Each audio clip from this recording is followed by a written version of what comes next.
আজকে একটা পত্রিকা সকালবেলা উঠেই দেখলাম বিরাট করে ব্লক করে খবর বেরিয়েছে যে একজন ব্যক্তি যিনি বাংলাদেশে বিখ্যাত ব্যাংক লুটের জন্য তিনি ২৫০০ কোটি টাকা দিয়ে দিয়েছেন হাসিনাকে।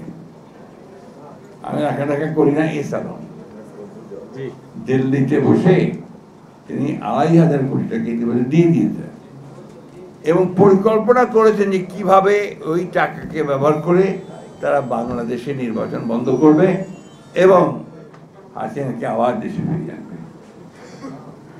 আমি বুঝি না আমাদের মানুষেরা কেন জানি না একটা কমপ্লেসেন্সিতে ভুগছে যে হয়েই তো গেছে বোধহয়,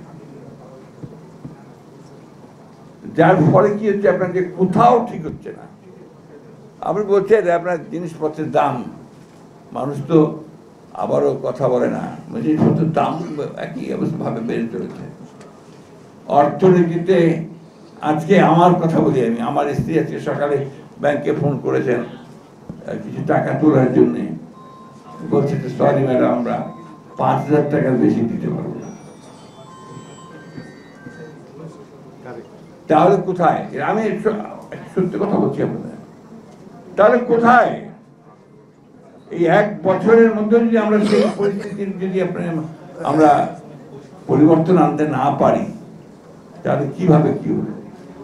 এইসব ঝামেলাগুলি এগিয়ে যেতে পারতো যদি ৩ মাসের মধ্যে নির্বাচনটা করতে পারতো, তার একটা ইলেক্টেড গভর্নমেন্ট তার সমস্ত ম্যান্ডেট নিয়ে জনগণকে সঙ্গে নিয়ে এই সমস্ত শক্তিগুলোকে উড়িয়ে দিতে পারত। আমি এখনো বলি যে সময় আছে, এখনো কাম টু ইউর সেন্সেস, অতি দ্রুত এই সনদ সংস্কার এগুলোর কাজগুলোর জটিলতা বৃদ্ধি না করে শেষ করে ফেলেন। অতি দ্রুত নির্বাচনের ব্যবস্থা যেটা ঘোষণা দিয়েছেন সেটার চূড়ান্ত ব্যবস্থা নিন।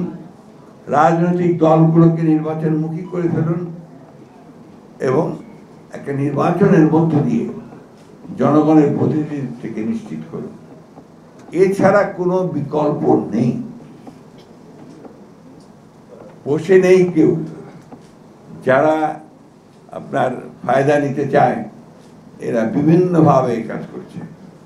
সুতরাং আমাদের দায়িত্ব হবে, যারা আমরা দেশকে ভালোবাসি, কাজী জাফরের অনুসারী হিসেবে, যারা আমরা দেশে গণতন্ত্র প্রতিষ্ঠা করতে চাই, যারা আমরা লড়াই করতে দ্বিধাবোধ করি না, যারা রক্ত দিতে দ্বিধাবোধ করি না, তাদেরকে আজকে আবার ঐক্যবদ্ধ হয়ে এই ন্যূনতম বিষয়গুলোর উপরে একমত হয়ে আমাদের সামনের দিকে এগিয়ে যাওয়া উচিত। বন্ধুগণ, সুযোগ বারবার আসে না। বাংলাদেশের দুর্ভাগ্য, অনেকবার সুযোগ এসছে, বাংলাদেশের মানুষই তা অর্জন করেছেন, আবার এই বাংলাদেশের মানুষের হাতেই, প্রতিভাবান মানুষের হাতেই তা সব শেষ হয়ে গেছে। আমরা গোটা জাতি শেখ মুজিবের পেছনে পাগলের মতো ছুটেছিলাম, মৌলানা ভাসানী পর্যন্ত পিছনে পড়ে গিয়েছিলেন। শেখ মুজিবুর রহমান জাতিসংঘে চরম বিশ্বাসঘাতকতা করে একদলীয় শাসন ব্যবস্থা করেছিলেন। অস্বীকার করার উপায় আছে? ঠিক একইভাবে পরবর্তীকালে আমরা দেখেছি যে এই ঘটনাগুলো ঘটেছে।